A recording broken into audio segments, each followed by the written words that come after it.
வெளியில் வந்தோடனே முதல்ல போகணுன்னு நினச்சது திருச்செந்தூர் முருகன் கோவிலுக்கு தான். நிறைய பேர் என்கிட்ட கேட்பாங்க, நீங்கள் பகுத்தறிவு பேசுங்க, முற்போக்காக இருக்கீங்க, அப்புறம் கோயில் போய் சாமிலாம் கும்பிடுறீங்களே அதெல்லாம் என்ன கதை அப்படின்னு கேட்பாங்க. நான் ரொம்ப ஆழமாக நம்புறது என்னென்னா, எப்போயும் நேர்மறையாக இருக்கும்னு நினப்பேன். அதே போல் நம்பிக்கை வேணும்னு நினப்பேன். யாரை நம்புறது? நம்மளை நம்பணும்.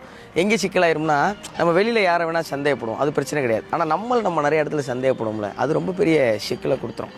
அதனால் நமக்கு மேலே ஏதோ ஒரு சக்தி இருக்குதுன்னு வச்சுக்கிறது. அது இயற்கையோ, பிரபஞ்சமோ, அம்மா அப்பாவோ, இல்லை ஏதோ ஒரு கடவுளின் பெயரால் ஏதோ ஒரு சின்ன நம்பிக்கையோ, அது இருக்கும்போது நம்ம இன்னும் ஊக்கமாக இருக்க முடியும், ஒரு விஷயத்தை ஆழமாக நம்ப முடியும். நம்புறதால இன்னும் வேகமாகவும் இன்னும் கடினமாகவும் உழைக்க முடியும்னு நான் நம்புவேன். அதனால் எல்லாருமே ஏதோ ஒரு நம்பிக்கையை வச்சுக்கோங்க. அது மறுபடியும் சொல்கிறேன், அது இயற்கையாக இருக்கலாம், பிரபஞ்சமாக இருக்கலாம், அம்மா அப்பாவாக இருக்கலாம், அல்லது ஏதோ ஒரு கடவுளாக இருக்கலாம். இதில் மதம் மற்ற எதுவுமே கணக்கு கிடையாது. ஒரே ஒரு விஷயந்தான் என்னென்னா, நம்ம ஆழமாக நம்பணும். இல்லைங்க இந்த புற விஷயங்கள் எதுவுமே இல்லாமல் என்னால் நம்ப முடியும் அப்படின்னா, உங்களை மாதிரி வலிமையான ஆள் யாரும் கிடையாதுங்கிறது 100% உண்மை.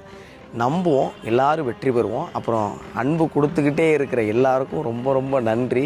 ஏன்னா ஒவ்வொரு நாளும் உங்கள் அன்பில் நான் அப்படியே திகைச்சு போய்கிட்டு இருக்கேன். ரொம்ப ரொம்ப நன்றி.